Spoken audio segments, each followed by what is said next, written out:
Bonjour mes chers élèves, comment allez-vous? J'espère que vous allez bien. Soyez les bienvenus une autre fois sur ma chaîne YouTube Cours de français facile avec Hajar.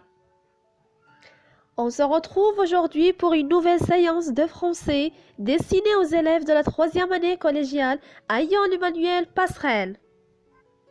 Dans cette vidéo, nous allons voir une leçon de langue et communication intitulée La proposition relative. En effet, cette activité a pour objectif de reconnaître et employer la proposition subordonnée relative pour caractériser. Alors, vous êtes prêts? C'est parti! La première question qui se pose maintenant, c'est qu'est-ce qu'une proposition? Pour répondre à cette question, on doit distinguer entre deux phrases, la phrase simple et la phrase complexe. Alors la phrase simple contient seulement un seul verbe conjugué. Donc on dit une proposition. Mais par contre la phrase complexe contient plusieurs verbes conjugués, c'est-à-dire plusieurs propositions. Du coup, on peut conclure que la proposition est un groupe de mots organisés autour d'un verbe. Voici un exemple pour mieux comprendre. Le chat attrape la souris. Dans cette phrase, on a juste un seul verbe conjugué, c'est attrape, et donc une seule proposition. Par contre, dans le deuxième exemple, le chat se faufile dans la cuisine, bondit sur la table et attrape la souris. Plusieurs verbes conjugués, se faufile, bondit et attrape. Cette phrase est constituée de 3 propositions puisqu'il comporte 3 verbes conjugués. Tout simplement, pour savoir le nombre de propositions, vous devez compter le nombre de verbes conjugués. Un seul verbe conjugué, donc une seule proposition. Plusieurs verbes conjugués, plusieurs propositions. Alors maintenant, on va essayer de reconnaître la proposition relative. C'est vrai qu'il existe 3 sortes de propositions subordonnées, relatives, complétives et circonstancielles. Mais dans cette vidéo, nous allons voir juste la proposition subordonnée relative. Alors la proposition subordonnée relative, ou tout simplement la proposition relative, fait partie du groupe nominal, puisqu'il complète un nom sur lequel elle donne des informations. Autrement dit, la proposition relative apporte des informations sur le nom en le caractérisant. Ce nom est appelé l'antécédent. En plus, la proposition subordonnée relative est construite avec un pronom relatif, c'est-à-dire elle est toujours introduite par un pronom relatif, par exemple qui, que, dont, ou, etc., plus un verbe conjugué. Voici des exemples. Le chat qui dort dans mon salon est blanc. Dans cette phrase, la proposition subordonnée relative, c'est qui dort dans mon salon est blanc. Elle est introduite par le pronom relatif qui et complète l'antécédent qui est le chat. Le deuxième exemple, c'est la voiture que Jean m'a prêtée. Que Jean m'a prêtée est une proposition subordonnée relative. Sa fonction, complément de l'antécédent, la voiture.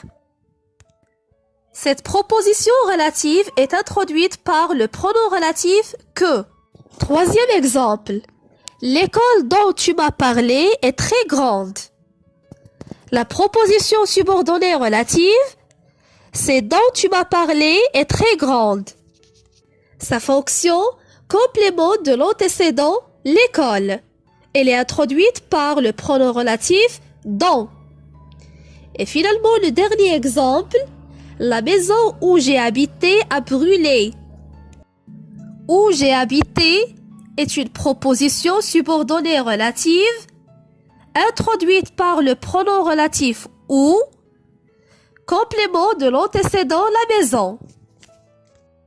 Voici d'autres exemples.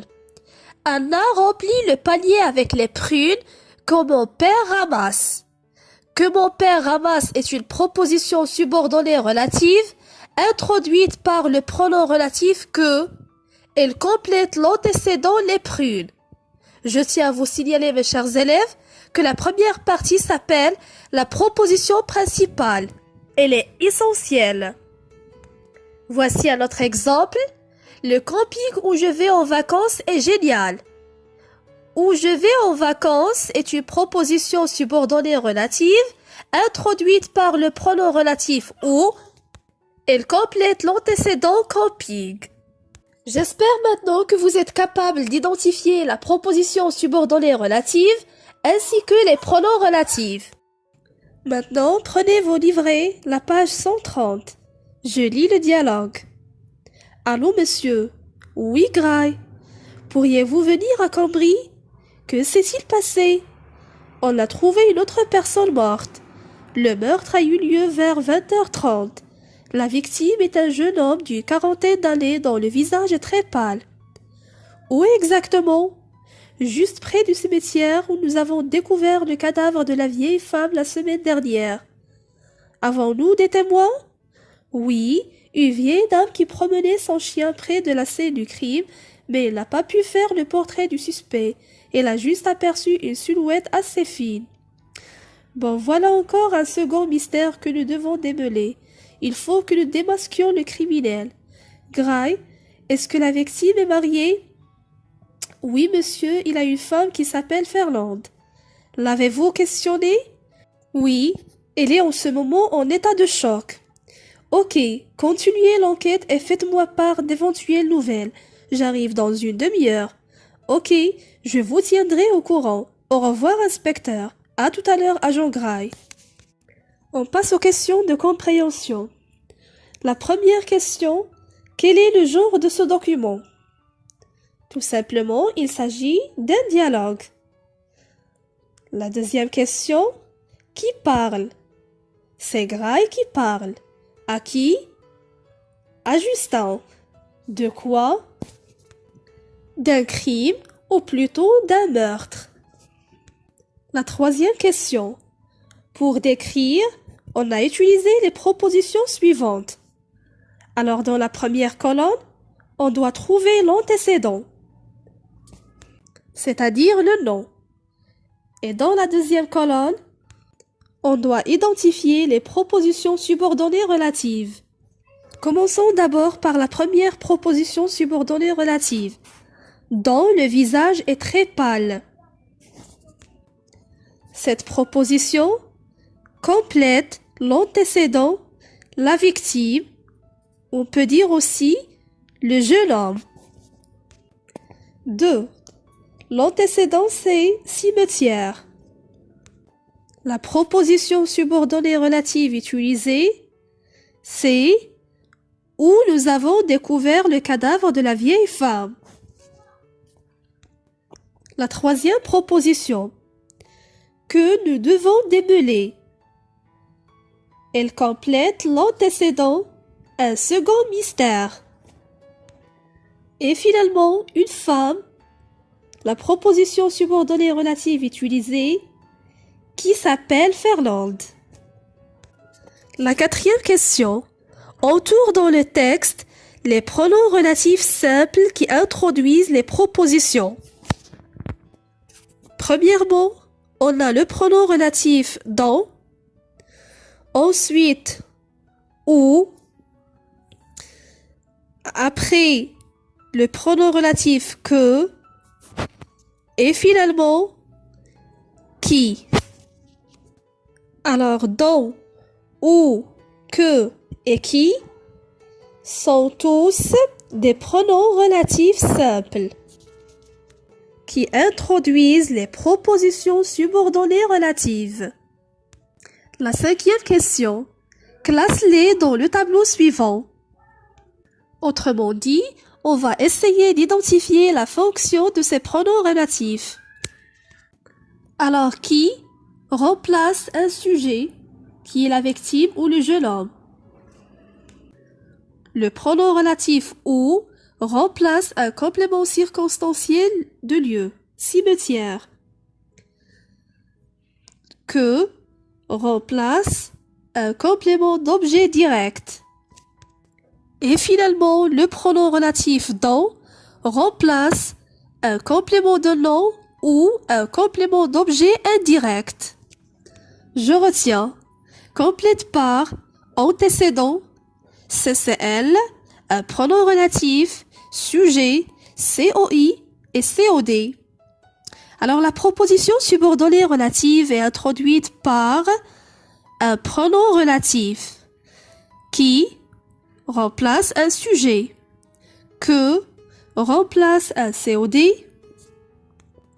dont remplace un COI ou un CN, ou remplace un CCL.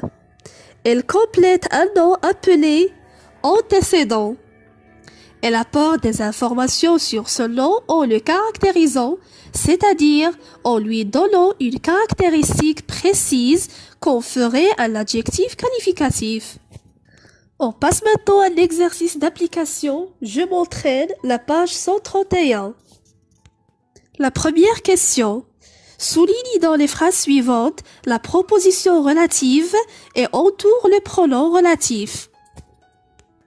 La première phrase.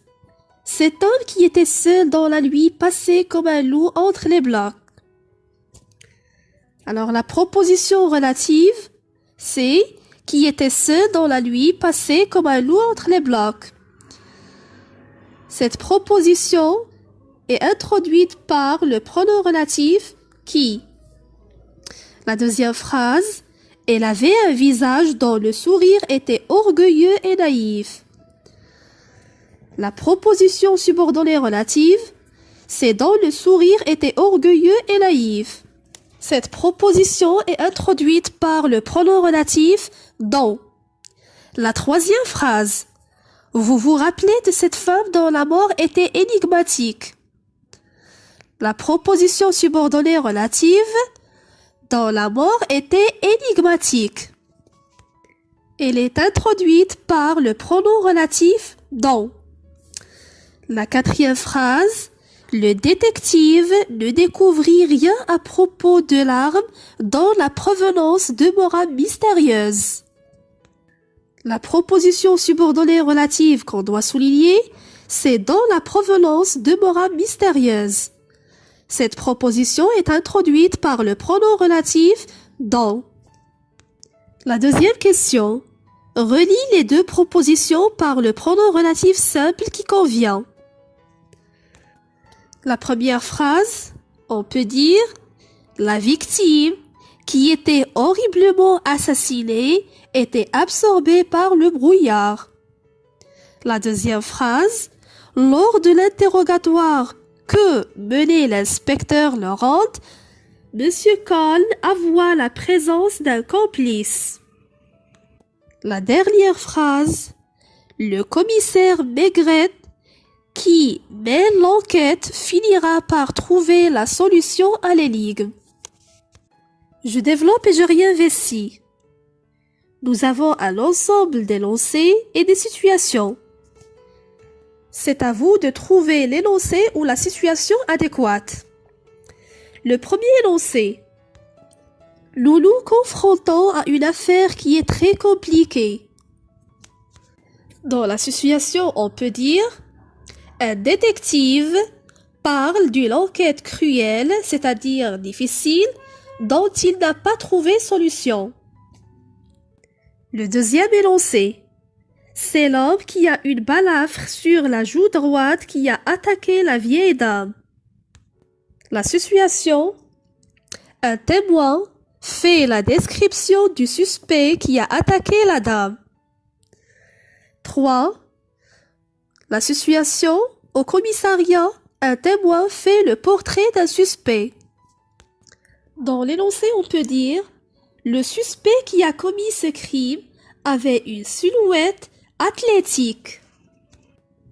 Quatrième énoncé, la forêt où ils sont allés est pleine de dangereux reptiles. Dans la situation, on peut dire à titre d'exemple, un témoin indique le lieu où les criminels s'échappaient. Je m'évalue caractérise les personnages types de ta nouvelle en utilisant des propositions relatives. Premièrement, le détective. On peut dire c'est Monsieur Gray qui est chargé de cette enquête. 2. La victime qui était allongée sur le dos est une dame au seuil de la quarantaine. 3. Le criminel dont tu m'as parlé est très professionnel. Et finalement, le témoin qui avait signalé le meurtre est disparu. Et voilà, j'espère que vous avez bien compris ce cours. Si vous avez des questions, n'hésitez pas de me contacter. Merci de votre attention. À bientôt.